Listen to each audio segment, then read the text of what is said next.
Yes guys, welcome back to another video. Welcome to the George Benson football channel. Today is match day and it's not just any old match day. This is Champions League knockout football. If you haven't yet seen the GBFC Chelsea versus Borussia Dortmund match preview for tonight's Champions League last 16 game, I will leave a link in the description. It was uploaded last night and this day today feels like such a pivotal day in the future for Chelsea Football Club. When we talk today about Gvardiol, we talk João Felix, we talk player exodus potentially happening, most likely happening this summer. So many different outcomes and potential variants of the future depend on the result that Chelsea get tonight. It is so massive that Chelsea get something here because looking at the Champions League potential quarter-final opponents, there are still winnable games, even with the way Chelsea are playing. If you think we're going to win tonight, please hit the like button on this video, subscribe to GBFC if you are new, and make sure if you want to join the GBFC Discord server, you will find a link to my Patreon in the description down below.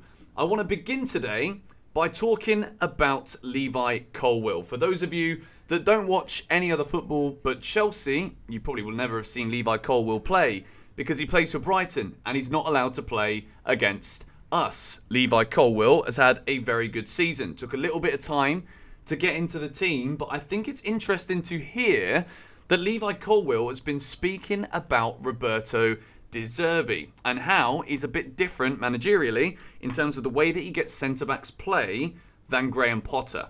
Now, I think when Chelsea look, and we can tie this in here with the Gvardiol story, Chelsea are reportedly back interested again in Gvardiol.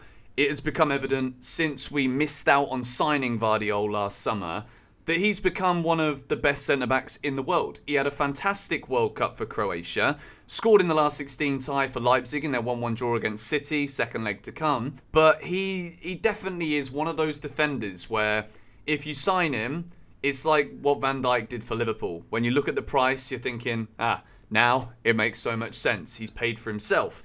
And I think Gvardiol is that kind of centre-back once more. The issue is, Chelsea believe, it's not an issue, this is a great problem to have. Chelsea believe that Levi Colwill is an elite level potential centre-back who can become a world-class defender.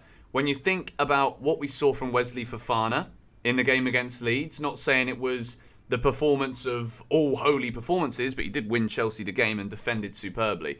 Gvardiol as well has made a phenomenal start. And if Koulibaly now is looking good, Thiago Silva, arguably the best player at the club. So in terms of when I see Chelsea being linked with Gvardiol's right now, when you know it's going to be 70 million plus minimum to sign him, the release clause for 97 million is only available in 2024. I do not want to see Chelsea selling Levi Colwill, because if we do sell him, we are not going to get anywhere near the kind of value that within a couple of years we're going to see him playing at, because the player's going to want to leave. And I think signing Gvardiol, it just removes that immediate pathway that Levi Colwill has into the first team. Now at Brighton, he's playing under De Zerbi. They're getting the defenders on the ball a lot. The centre-backs are passing the ball around quickly. He seems to think it's a bit different to Graham Potter. So it's interesting to see, having already seen Colwill play under Potter and also under De Zerbi. It'll be very interesting to see just where he fits in at Chelsea when he comes back. I think for me, he would absolutely be fighting to take Koulibaly's place in the team. Fofana, Gvardiol, Colwill is a phenomenal centre-back three. And what we're led to believe at the minute, Graham Potter is pushing to continue with the three at the back system. We move into the story about João Felix. João Felix has been talking in the press conference prior to this Champions League game. And at the moment, it's looking likely that Chelsea's fate in terms of where they're playing in Europe next season could be the main deciding factor in whether or not João Felix stays at the club. What I do find interesting with Felix is when you compare the statistics between him and Mason Mount, there isn't really that much difference, and if anything, Mount is performing better. Obviously, I know that there is a lot of distortion with that at the moment because Mount has obviously been not playing so much. He's been dropped because performances were poor. And João Felix, on the whole, has arrived at Chelsea and come in, and everybody is talking about him as if he's making a really positive impact. He has made a positive impact, but I just worry with Nkunku looking likely 100% almost, so we're led to believe, coming through the door in the summer. I don't know how it can be 100% almost, but Chelsea have agreed the deal in principle with Nkunku to join this summer. So with him coming through, João Felix, once more, it's not that out-and-out striker that I think Chelsea desperately need. And when we tie this in with the exodus of players that we're expecting to see leave Chelsea this summer, with the likes of Trevor Chalobah, Ziyech, Pulisic, Ruben Loftus-Cheek, Conor Gallagher, just to name a few, Kai Havertz.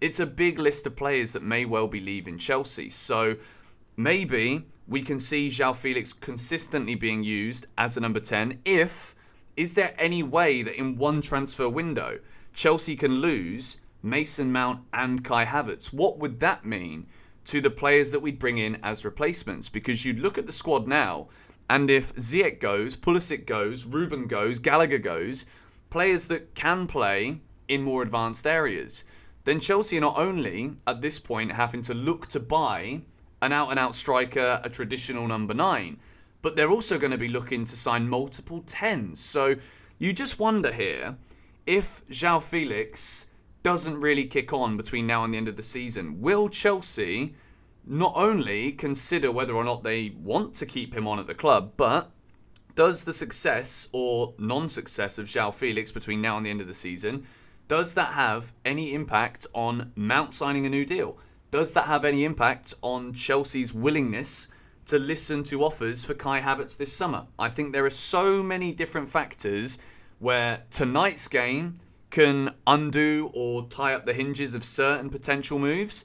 And then in terms of who plays well between now and the end of the season, it is going to be probably the most fascinating summer that we can remember at Chelsea. Because if we don't get Champions League, can Chelsea still win bidding wars potentially for Gvardiol? Will he want to go to Pep Guardiola's Man City, who will no doubt be in the Champions League?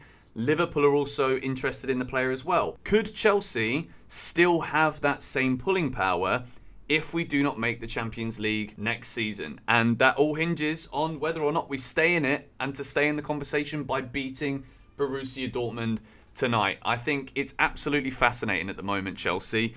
And as well, to finish this video today, the final part of this massive clear out and the links with the Champions League and what happens is that most of the players that Chelsea have signed permanently in the past 2 transfer windows have agreed to a variation in their contracts, thought to be worth over 25% in some cases based on playing in the Champions League. So what this tells us is Chelsea still do have the pulling power to bring these players in, even if these players are willing to accept that without Champions League football, their wages will not be the highest or as high as they were with Champions League football. We've not seen this predominantly at Chelsea before, but it does make you wonder, with all of the public backing that we've heard from Ruben Loftus-Cheek in recent days, virtually all the players that speak to the media, they're all backing Graham Potter here. So when Chelsea was sold, when players were sold the project, first of all, some of them it was under Tuchel. Since then, players have signed with Graham Potter as the manager. So knowing that Chelsea's position, even before the January transfer window, wasn't that strong in terms of reaching the Champions League next year, now that it's looking even more unlikely that we're going to reach the Champions League, I think there's got to be something here that Graham Potter is managing to sell to these players, even if he is not the ones who is actually choosing to sign it. There's a lot of talk about, are these Potter signings? Is this a player that Graham Potter wants, or is this a Todd Boehly Chelsea Football Club signing? People are still signing for Chelsea. How long that will continue based on the results, we cannot anticipate that it's going to last into this transfer window coming, because at the moment, Chelsea are desperate. The win against Leeds papers over cracks. Tonight, we need to get the business done. Looking forward in the summer to wrap up this video. I still think João Felix stays. We've got Nkunku to get excited about coming in. And I also think Levi Colwill comes in. And I don't expect Gvardiol to sign for Chelsea if Chelsea don't make the Champions League. So, what we got to do? We got to bloody go out there tonight and we've got to win the whole damn lot. But anyway, thank you guys so much for watching this video. As I said at the start, make sure you go and check out the Dortmund preview, link in the description. Subscribe to GBFC if you haven't already. We're on the way to 250,000 Chelsea fans here, which is mad. And I will see you tonight for 6 things we learned from Chelsea Dortmund. I pray we go through. Come on, you Blues.